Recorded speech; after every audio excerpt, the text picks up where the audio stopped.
Hey there. Ever found yourself wondering if there's a wisdom tradition, a kind of ancient operating manual for life that's so old it predates almost every major religion on Earth, yet feels incredibly relevant to the challenges and opportunities we face today? Hmm. Interesting question. Well, as it turns out, there is, and it's called the Yajurveda. Right. Now, I know what you might be thinking. Ancient texts, Yeah. rituals. That sounds pretty far removed from my daily routine. Yeah, it can sound a bit intimidating maybe, or just old. Exactly. But trust me, this isn't just about dusty scrolls or obscure chants. What we're diving into today is a surprisingly practical guide, a profound exploration of how to infuse life with order, manage your energy, understand the universe around you, and ultimately live with deeper purpose. It really is surprisingly practical, actually. So our mission in this deep dive is to unlock the core code of this ancient wisdom, translate it into modern, everyday language, and help you truly understand its profound relevance for your life right here, right now. Sounds good. Let's do it. Okay, so to begin our journey, let's explore the very foundation of our topic. When someone hears Yajurveda, what's the absolute foundational piece of information they need to grasp about what it is? That's a great starting point. Well, um, at its core, the Yajurveda is one of the four foundational sacred texts of ancient Indian spirituality, the Vedas. Right, the Vedas. Heard of those? Yeah. And while the Rigveda, for instance, is largely a collection of hymns and praises directed towards various cosmic forces, the Yajurveda steps into a very different, very practical role. Practical how? You can think of it as the original how-to manual. It's the Veda that primarily focuses on actions, on rituals, and on meticulous details of sacred ceremony. Ah, okay. So less poetry and more procedure. Kind of. Imagine it less as a songbook and more as the director's script for a grand spiritual performance. A detailed playbook that orchestrates every step, every gesture, every offering. It tells you what to do. Got it. So if the Rigveda is the spiritual poetry, the Yajurveda is the procedural guide, laying out exactly what to do. But when we say ritual handbook, it's easy to picture something dry and prescriptive, like a cooking recipe without any soul. Is there more to it than just literal instructions? Oh, absolutely. That's really crucial. A crucial insight we find in the Yajurveda is that while it is a manual, it's far from just a set of dry instructions or rigid rules. Okay. The profound question it invites us to ponder is, what deeper meaning lies beneath the surface of these meticulously described rituals? It's truly fascinating because the text is richly layered with metaphors, underlying energy principles, sophisticated philosophy, and, timeless lessons on how to achieve harmony. Harmony, within and without. Exactly. Both within ourselves and with the world around us. It constantly encourages you to look beyond the literal physical act, whether it's pouring ghee into a fire or chanting a specific verse, and to understand the profound, energetic, psychological, and philosophical meaning embedded in every single gesture and intention. So it's not just what you do. Right. It's why and how you do it. That's where the real depth is. Makes sense. Now, this profound text actually comes in two main branches, and their differences are quite illuminating. We have the Shukla Yajurveda, often referred to as the White Yajurveda, What Yajurveda? and the Krishna Yajurveda, which is known as the Black Yajurveda. Okay, white and black. Should we read anything into those colors? Good question. And before anyone gets caught up on the colors, it's vital to clarify that this isn't about good versus evil or light versus dark. Not at all. Right, okay. It's purely about their structural presentation and pedagogical approach, how they teach the material. Gotcha, structure. Exactly. The Shukla, or White Yajurveda, is highly structured and neatly arranged. Think of it like a perfectly organized textbook or a clearly laid out blueprint. Okay, very organized. Yeah. The verses, which are the mantras or sacred chants, are presented in distinct sections, entirely separate from their explanatory prose, the brahmanas. So like here are the chants and here's what they mean, separate chapters. Pretty much. This clear sequential presentation would have strongly appealed to those seeking explicit instructions, logical progression, and a systematic pathway for learning and applying the knowledge. Right, for someone who likes things step by step. Precisely. For someone who values clarity, order, and a step-by-step methodology in their spiritual or practical pursuits, the White Yajurveda offers a very appealing and accessible structure, providing clear, unambiguous pathways. So a very clear, organized approach. And the Krishna, or Black Yajurveda, how does that compare? Is it just messy? Not messy, but definitely different. Right. The Krishna, or Black Yajurveda, is quite distinct in its presentation, and this is where it truly becomes fascinating. Instead of separating the verses from their explanations, it weaves them together. Use them together. How so? It's often described as being like a freestyle rap, or maybe a stream of consciousness. Okay. Ancient freestyle rap. I like it. Yeah, where the sacred verses are immediately followed by their deeper meaning, philosophical commentary, or practical applications, all intertwined. It's all mixed in together. Ah, so you get the chant and the explanation right there, side by side almost. Exactly. This mixed style offers a much more organic, holistic, and integrated learning experience. It appeals to individuals who prefer to grasp concepts in context, who thrive on interconnectedness, and who appreciate a more fluid, interwoven narrative. So less like a textbook, more like a rich tapestry. That's a great analogy. It's a style that encourages intuitive absorption, allowing the learner to see the immediate relevance and interplay between the ritualistic action and its profound philosophical foundation. That's a really insightful distinction. So even thousands of years ago, the sages creating these texts seemed to understand that people learn and connect with profound wisdom in fundamentally different ways. It seems so, doesn't it? This makes me wonder, how might the existence of these two distinct yet complementary branches reflect the varying human needs for order versus a more integrated understanding, even in our modern world? Like, does this still apply? Oh, I think it absolutely does. It's a truly remarkable observation, and it highlights an inclusive wisdom within these ancient traditions. Even millennia ago, the creators and practitioners of the Yajurveda recognized that individuals approach profound knowledge with diverse cognitive styles. So some people like structure, some like flow. Exactly. Some are inherently drawn to structured analytical learning. They seek clear divisions, organized pathways, and a step-by-step methodology. For them, a meticulous, almost engineering-like framework like that found in the Shukla Yajurveda provides comfort and efficacy. Like reading the manual cover to cover. Right. Think of someone who learns best from a detailed manual with labeled diagrams. They want clarity, sequence. Okay. On the other hand, there are those who prefer to absorb information holistically. They find deeper understanding when concepts are interwoven and contextualized in a more fluid, organic manner. More intuitive learners, maybe? Perhaps. They might find rigid categories restrictive, preferring to see how different elements naturally connect and interact, much like an artist seeing the whole composition rather than just individual brushstrokes. Right. The Krishna Yajurveda, with its blended approach, caters perfectly to this more intuitive and integrated learning style. This ancient recognition of cognitive diversity isn't just an academic curiosity. It suggests a profound understanding of human nature and psychology. Allowing different people to connect in their own way. Precisely. Allowing different personalities to connect with and derive benefit from the same core teachings, ensuring the wisdom was accessible to a wider spectrum of learners. It's a powerful lesson in educational philosophy from antiquity. That's really cool. So we're talking about an ancient text that's part how-to guide, part philosophical treatise, and even tailored to different learning styles. But let's get real for a second. Okay. Most of us aren't lighting sacred fires or chanting mantras in Sanskrit every morning. I mean, I certainly don't. Me neither. Not usually. So the natural question becomes, why should we care about an ancient text primarily focused on rituals? What possible relevance could it hold for our modern lives, filled with emails, traffic, constant notifications, and the relentless demands of daily life? That's the million-dollar question, isn't it? And it's precisely the bridge we need to cross. While the literal rituals might seem distant, the underlying principles are profoundly universal and deeply practical. Okay, I'm listening. How? One of the biggest, most transformative messages embedded within the Yajurveda is beautifully simple.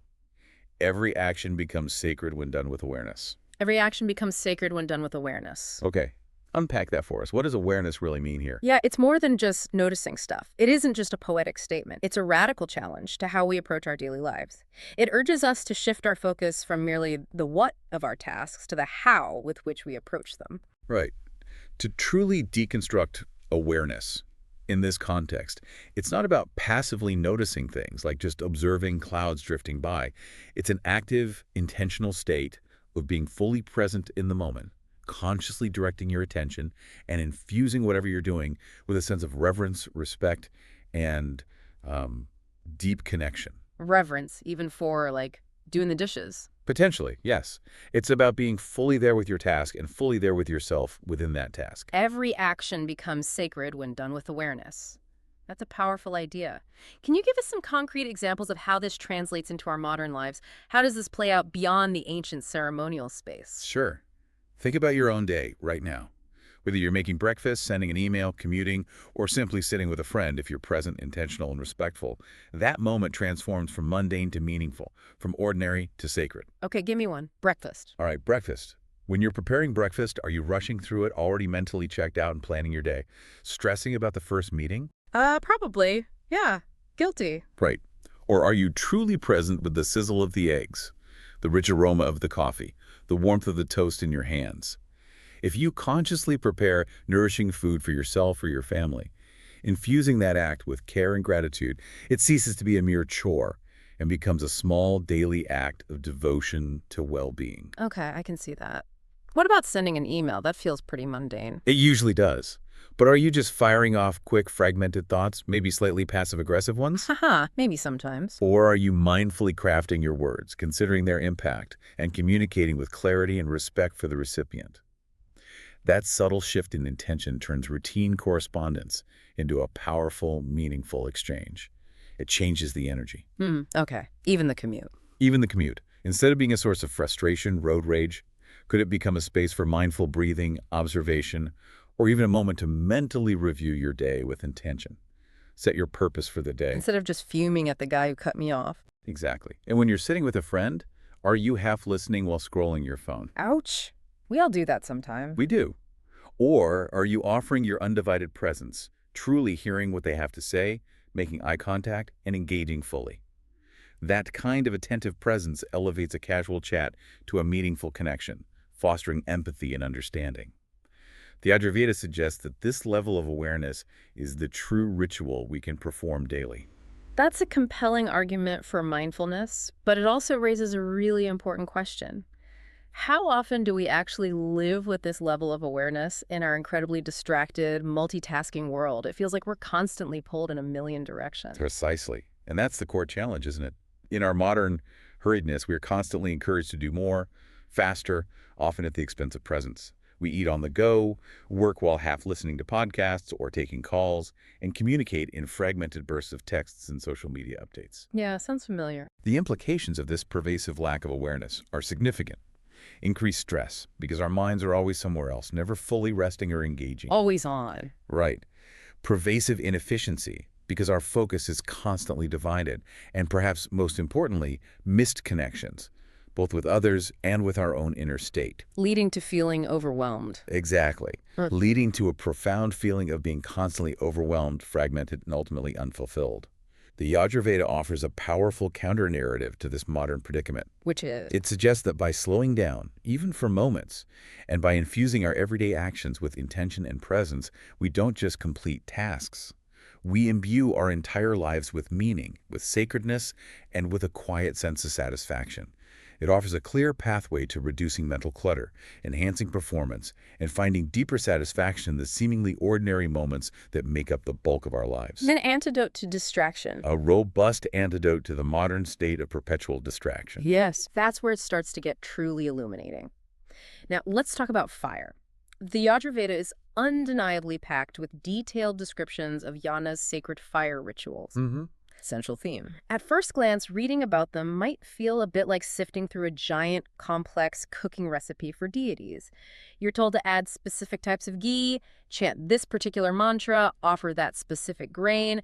It's incredibly precise about the types of wood, the exact offerings, the precise sequence of chants. But there's a much deeper layer beneath that literal instruction, isn't there? Oh, there absolutely is. A profound aspect of this text is that the physical fire, while central to the rituals, is merely a symbol. A symbol for what? Well, taking a step back, the fire isn't just a physical element consuming offerings. It represents transformation itself. Transformation. Okay. Across cultures and throughout human history, fire has universally been recognized as a potent agent of profound change and purification. Think about it. It takes one thing, wood, or an offering, and utterly transforms it into something entirely new. Ash, smoke, heat, and energy. Right. It literally changes form. Exactly.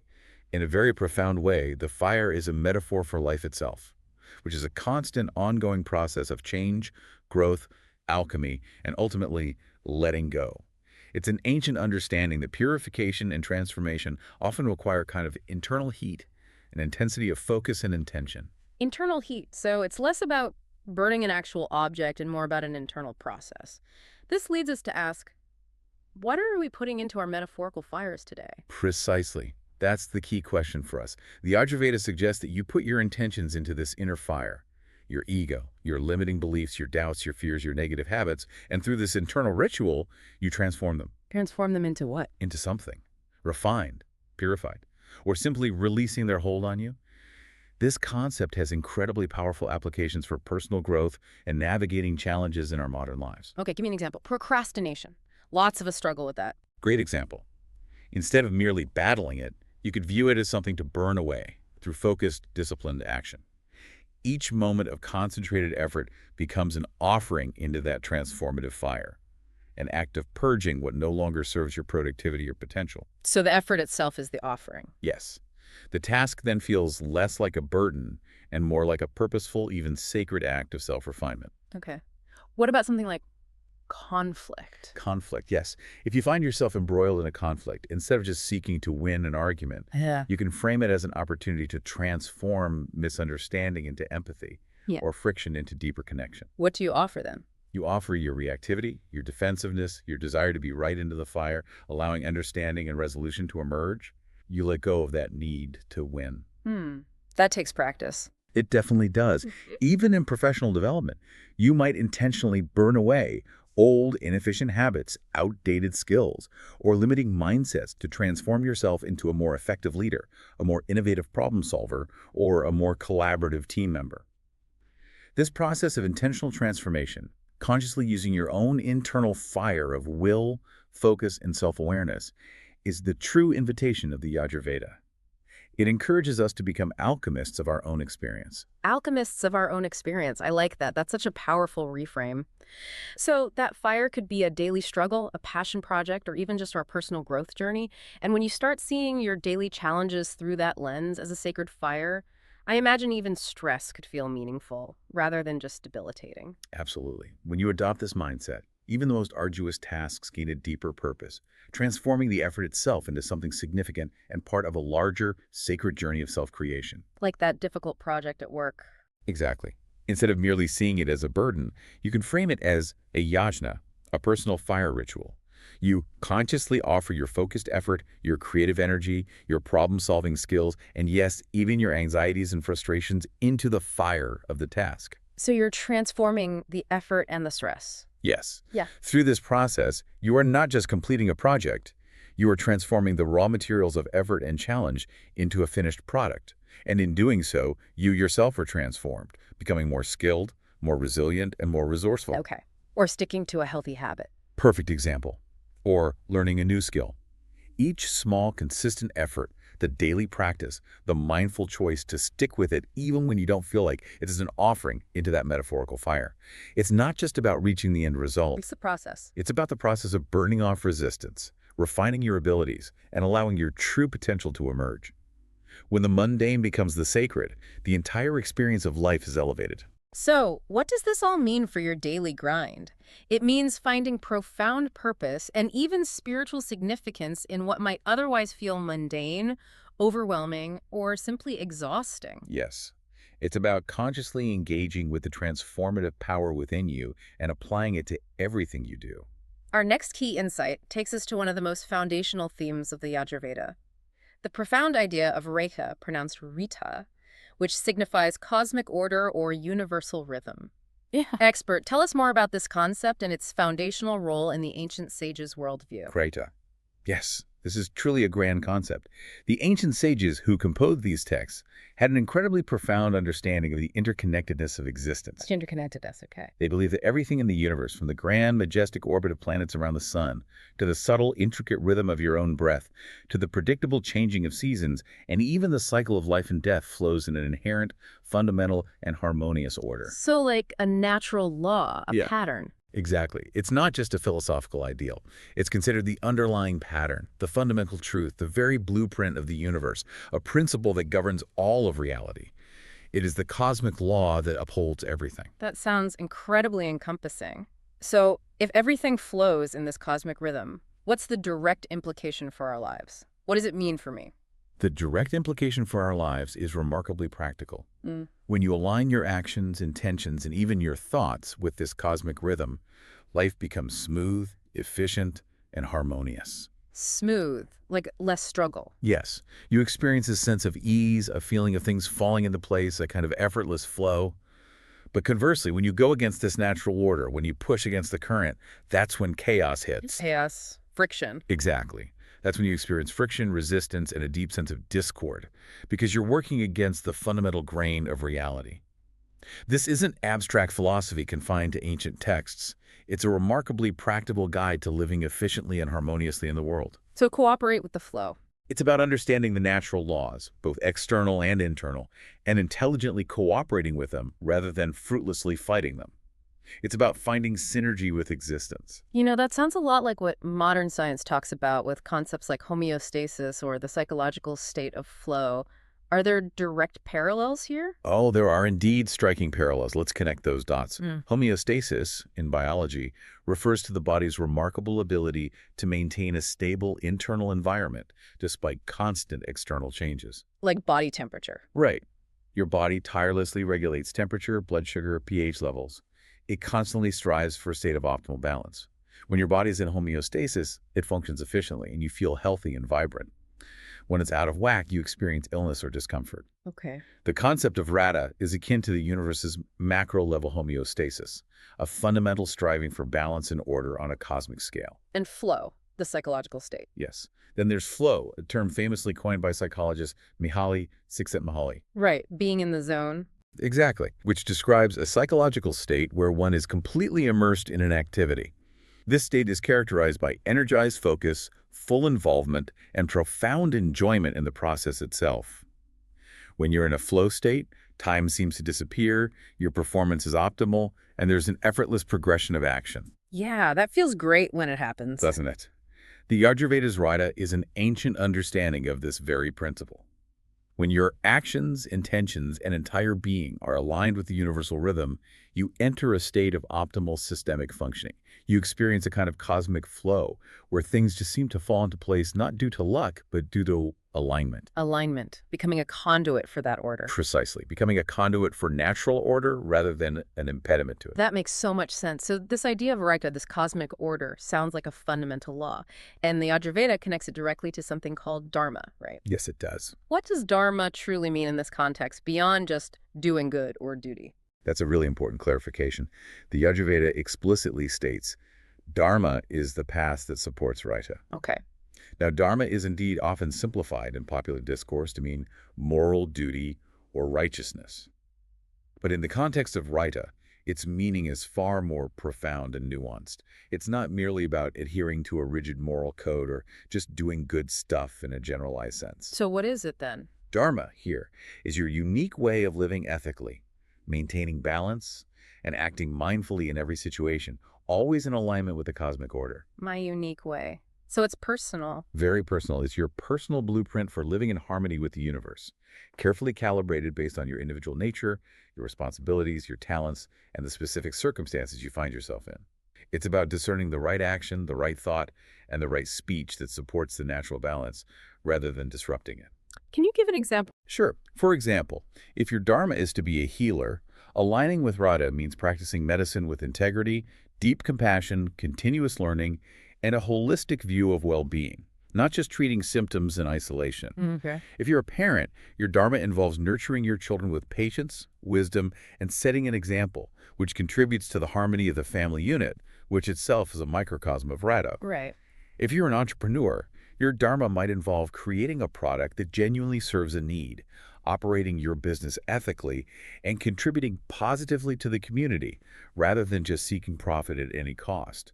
Every individual has a unique dharma, and discovering and living it is how you personally support the grand cosmic order. That's a truly empowering concept. It's not just a list of rules. It's finding your specific way to contribute to harmony. So the natural question becomes, how can you, the listener, identify your own dharma to align with Radha in your daily life? Where do we even begin with such a profound self-inquiry? It really does begin with introspection and deep self-awareness, asking yourself some key questions, like, what are my core values?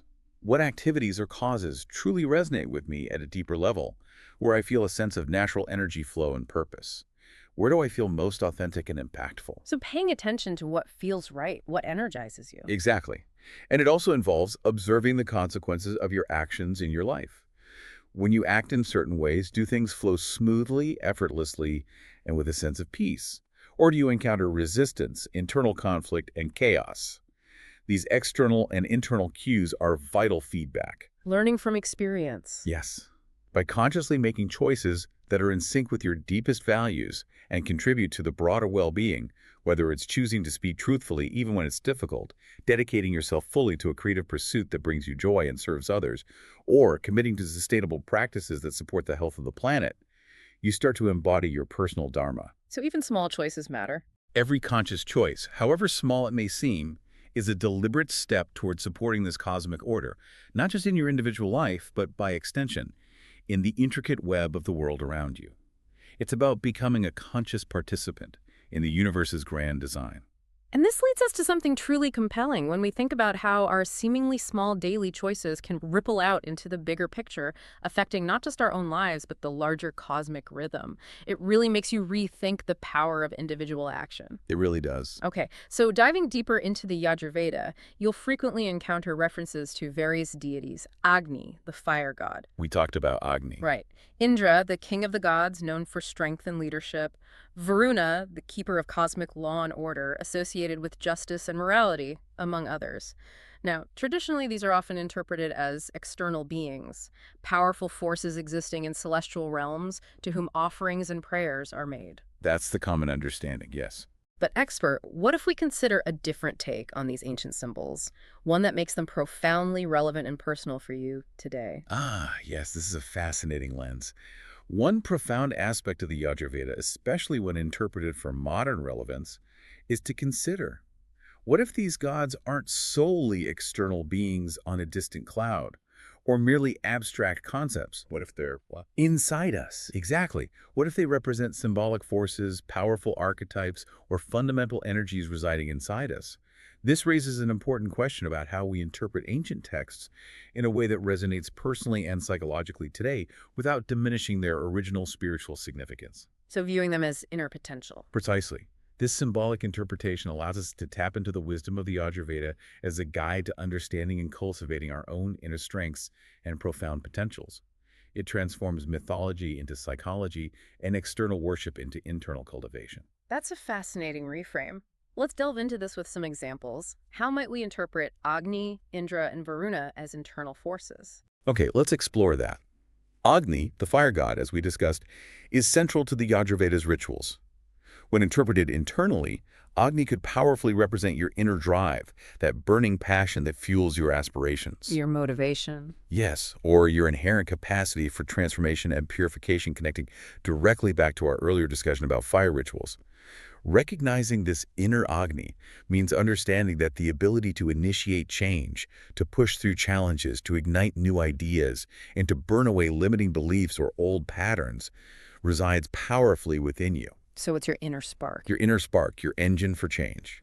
This recognition can be a profound source of fuel for your ambition, inspire creative breakthroughs in your work, or even guide your healing process after a setback as you consciously activate your inner drive to refine and move forward.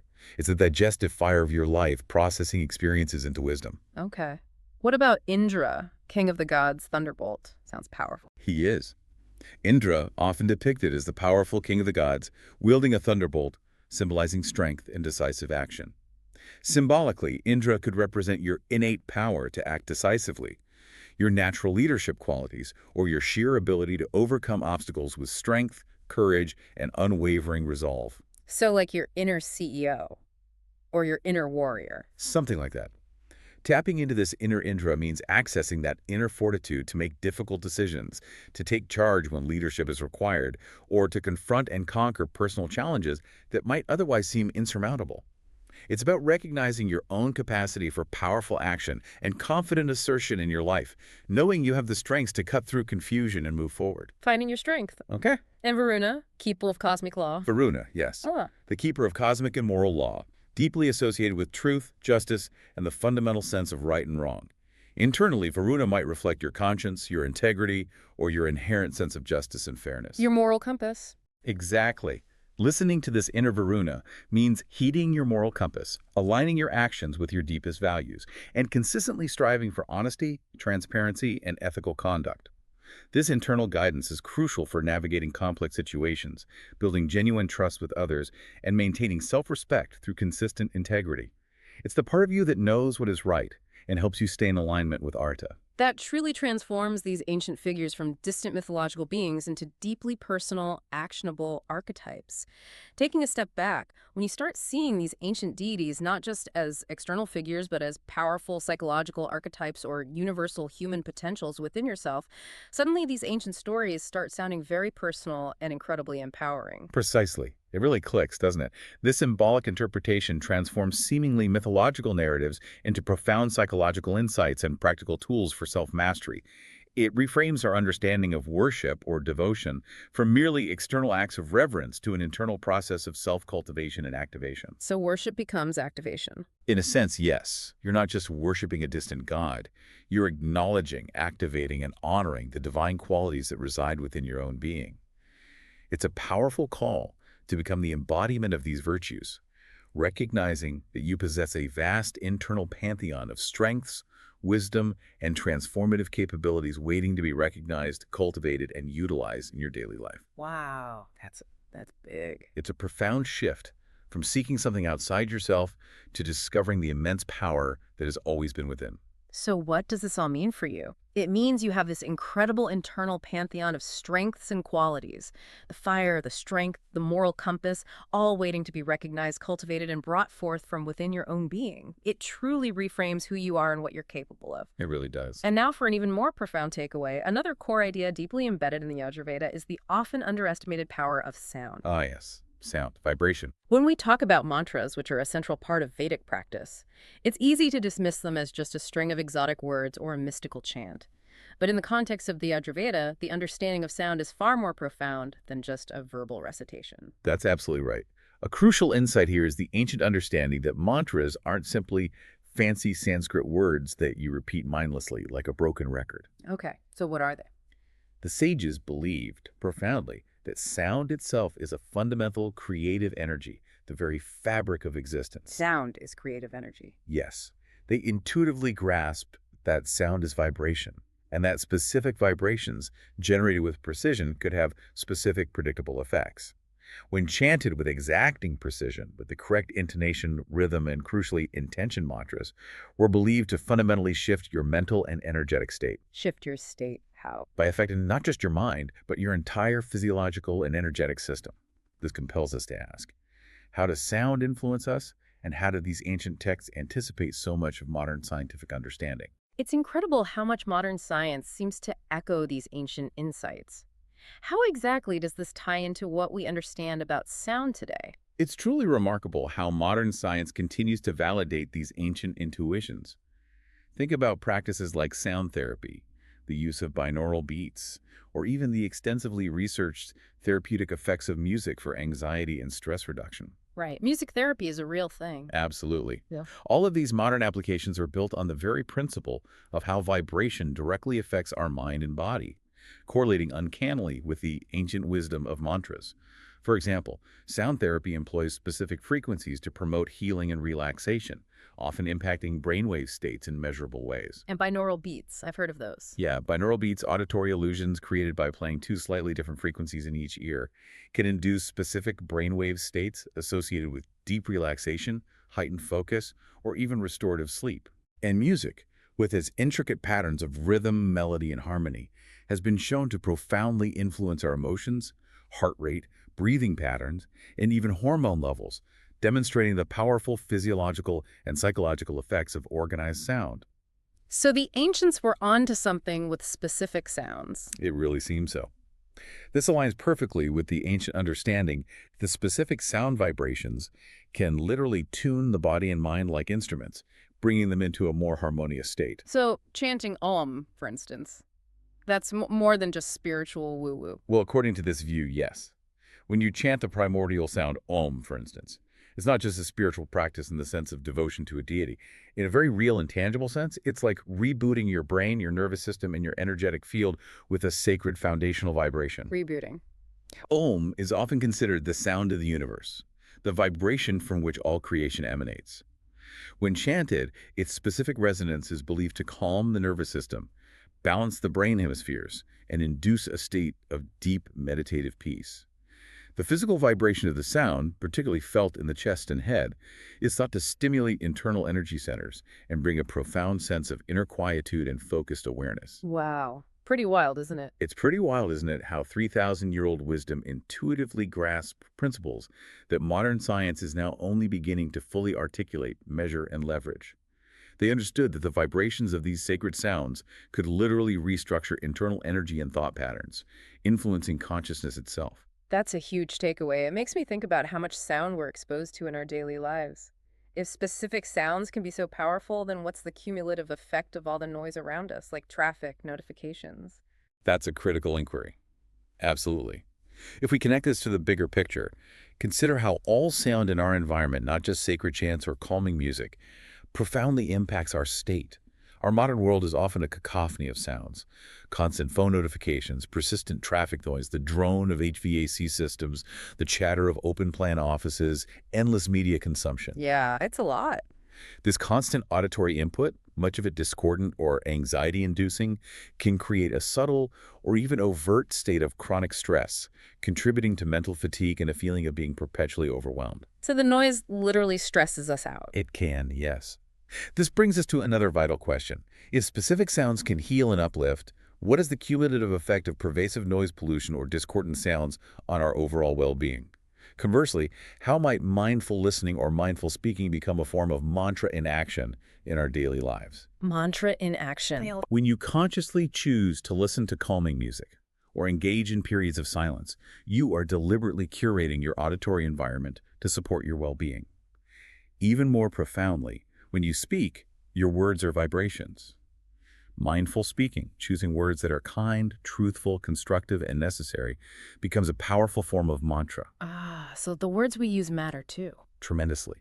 They shape not just the external environment of your conversations, but also your internal landscape and the energetic quality of your interactions. It's about recognizing the creative power embedded in every sound we emit and receive, making us active participants in shaping our reality through vibration. So what does this all mean for your everyday auditory experience? It's just that sound has a profound impact beyond just passive listening. It's about consciously shaping your inner and outer world through the deliberate power of sound and vibration. It's truly transformative when you start paying attention to it. And now, for what I believe is the most transformative idea of all from the Yajurveda. Let's unpack this concept that truly transcends formal ceremonies. The profound suggestion that life itself can be a ritual. Ah, yes. This is where it all comes together, in a way. Expert, how does this idea move us beyond temples and sacred fires into the heart of our daily existence? This perspective fundamentally shifts our relationship with the mundane. A truly fascinating insight is how this concept invites us to imbue every single moment, every routine action with sacredness and purpose, thereby transforming the ordinary into the extraordinary. So finding the sacred in the everyday. Exactly. This isn't just a philosophical ideal. It's the ultimate practical application of the Yajurveda's wisdom, moving beyond designated sacred spaces and specific timings to find the sacred woven into the fabric of everyday life. It says you don't need a special occasion to be present and intentional. Every moment can be that occasion. So how do we apply this? Can you give us some concrete examples of how simple daily actions can become meaningful rituals? Let's illustrate this with some very tangible, relatable examples from your daily life. Think about something as simple as brushing your teeth. Okay, brushing my teeth. How is that a ritual? The Yajurveda invites you to see that as far more than just physical hygiene. It's a cleansing ceremony. It's a moment of purification, a mindful act of renewal, consciously preparing your body and mind for the day ahead, or cleansing away the day's residue before rest. A cleansing ceremony. Okay. You're consciously participating in a ritual of self-care and fresh beginnings. Okay. What about eating lunch? Eating lunch. Sure. Instead of mindlessly consuming food while distracted by screens or thoughts of your to-do list. Guilty again. We all are. But you can transform it into an offering to the body temple. It becomes an act of nourishing yourself with gratitude, being fully present with the flavors, textures, and the sustenance the food provides. You acknowledge the energy it gives you, treating your body as a sacred vessel deserving of conscious care. An offering to the body temple. I like that phrasing. And speaking kindly. You mentioned that as a mantra. Exactly. Speaking kindly. That's not just politeness, it's a mantra in action. As we discussed, every word you utter has a vibration, and when you consciously choose to speak with compassion, truth, and intention, you are sending positive, harmonious vibrations into the world, impacting both yourself and those around you, just as a precisely chanted mantra would. It's a conscious act of creating harmony through your communication. When you start seeing daily life as sacred in this way, I can imagine everything changes. The feeling of being overwhelmed by endless tasks must diminish. It's like the Yajurveda is inviting us to stop living on autopilot and start living on purpose. Absolutely. The contrast between living on autopilot and living on purpose is stark, and the Yajurveda strongly steers us towards the latter. Living on autopilot is characterized by reactivity. You're often swept along by unconscious habits, external circumstances, and endless notifications. Just reacting all day. Right. This state often leads to missed moments, a pervasive lack of fulfillment, and feeling profoundly disconnected from your own life. It's a state where you're just going through the motions, reacting to pings and demands, seldom pausing to consider why you're doing what you're doing or if it truly aligns with your deeper self. Sounds draining. It is. In contrast, living on purpose, as the Yajurveda encourages, means infusing every action with intentionality and presence. It's about being proactive, making conscious choices, and finding deeper meaning in even the most routine tasks. Which leads directly to increased fulfillment, greater presence in each moment, and a profound sense of connection to your own actions and their meaningful impact. When you treat life as a series of sacred rituals, each step gains significance, and you become the conscious architect of your experience rather than merely its passenger. the architect of your experience. That's powerful. It is. This raises a truly important question for you, the listener. What's one small daily action you can consciously transform into a sacred ritual starting today? Just Just start with one. It could be your morning cup of coffee, savoring each sip with gratitude. It could be your commute, using that time for mindful breathing or positive affirmations rather than frustration.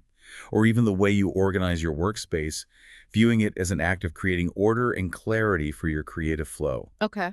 Choose one thing and bring your full awareness, clear intention, and even a sense of reverence to it. That's the real transformative takeaway from the Yajurveda. It's not about needing a priest or a grand fire altar or elaborate ceremonies in a distant temple. It's the mindset. It's about cultivating the profound mindset behind those ancient rituals and applying it to the rich, dynamic tapestry of your modern life.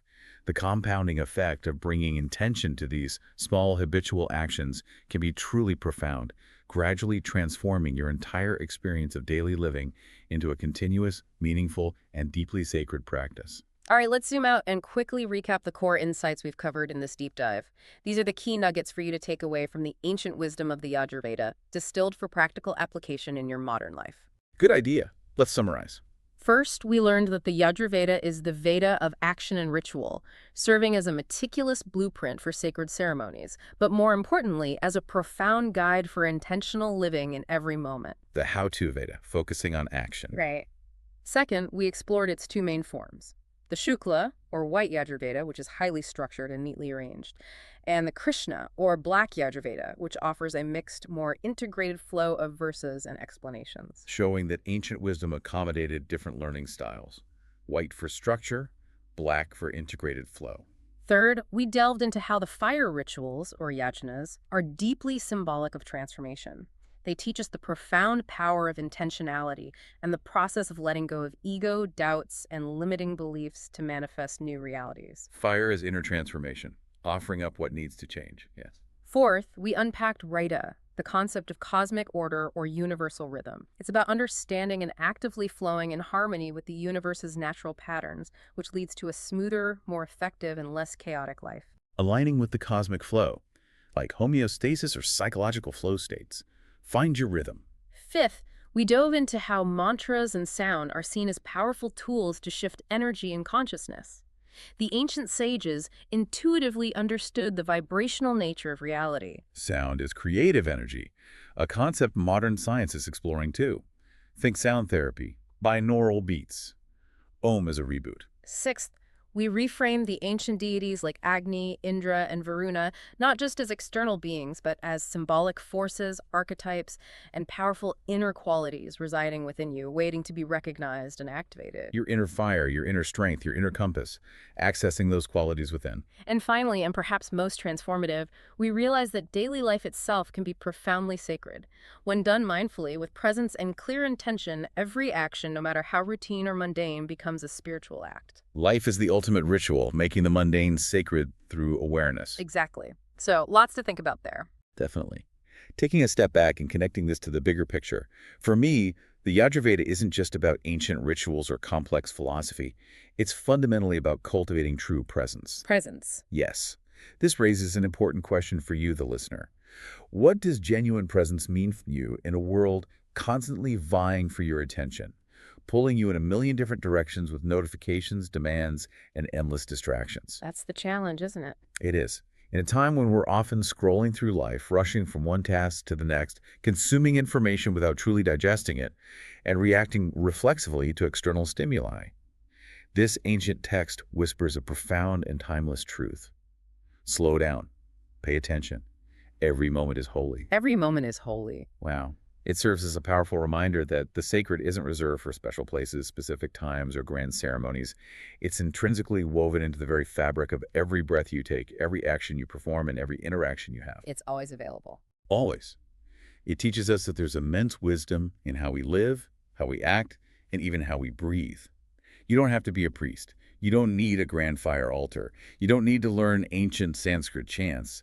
You just need awareness. Awareness is the key. That's the real offering. The true power of the Yajurveda lies not in external adherence to ancient rites, but in cultivating that internal awareness and conscious intention in every single moment of your modern life, transforming the ordinary into the extraordinary. A beautiful summary.